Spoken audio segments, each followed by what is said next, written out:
My name is Eric Albarracin. My fighters call me Captain Americas. I come from wrestling. I'm now MMA coach. In wrestling, I was a three-time University national champ, Team USA national team member, and now I coach MMA fighters in the discipline of wrestling. Awesome. Eric and I spent a lot of time together at the U.S. Olympic Training Center in Colorado Springs. So you've been on the athlete side as well as the coach side. Tell me what's your favorite? Is that too tough to answer? No, easily it's when you're an athlete. You're chasing a dream. All the sacrifice and dedication that you put in is you're selfish to your dream and trying to accomplish it, and that journey is special. Yeah. Okay. So tell me, top moment as a coach in wrestling or MMA. Top moment, well, it has to be when my Henry Cejudo, U.S. Olympic champion in wrestling, 2008, became the UFC champion 10 years to the date. It took 10 years to do it. I was with him from all 10. And he beat the greatest fighter of all time, a guy who was going for his 12th UFC title defense, and we beat him in a split decision. It was 2-2 going in the fifth round. It was so close in the fifth round, and then you have Bruce Buffer saying, you don't know if he's going to say "and new" or "and still," and that the intensity of that moment cannot be compared. And we won that. And I've had that moment a couple of times with some other fighters as well. I won a split decision world title with Devison Figueiredo against Brandon Moreno, also at the flyweight weight class. I had a revenge match at 145 pounds with the Truce Pit Bull, who ended up beating a guy who had beaten him and knocked him out. And he came back and won a split decision. So those are all such great moments in my coaching history. So we were talking a few minutes ago in the lobby about performance and mindset coaching, and you said that your athletes have a mindset coach, which is absolutely amazing. So tell me one of the things that you've learned from your mindset coach with your athletes.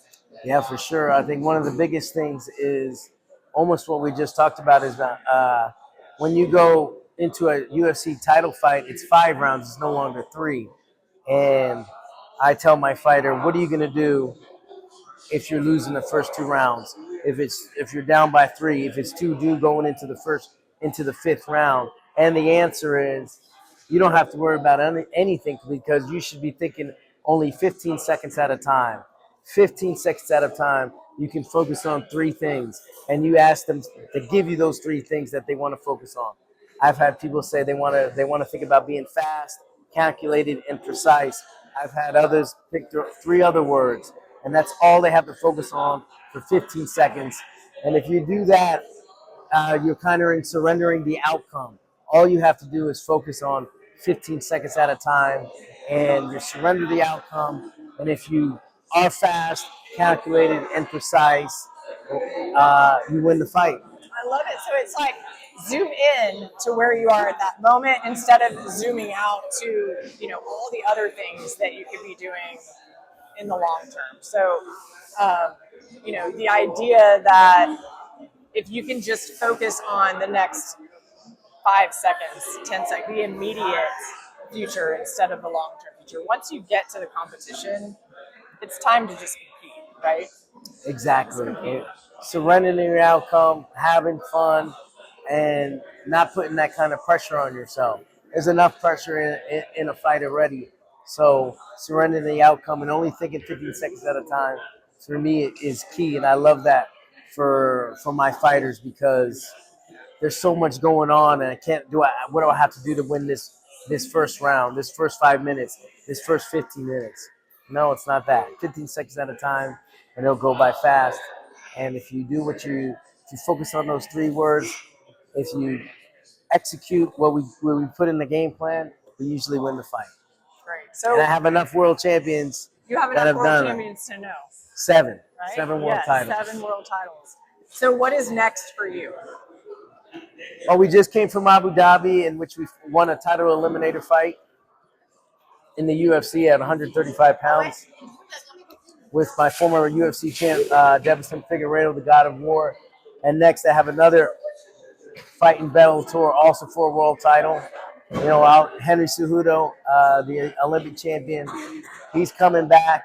He took off 3 years, and he's making his comeback now. I think he's going to come back to go back down to 125 and get another world title, reclaim his world title. So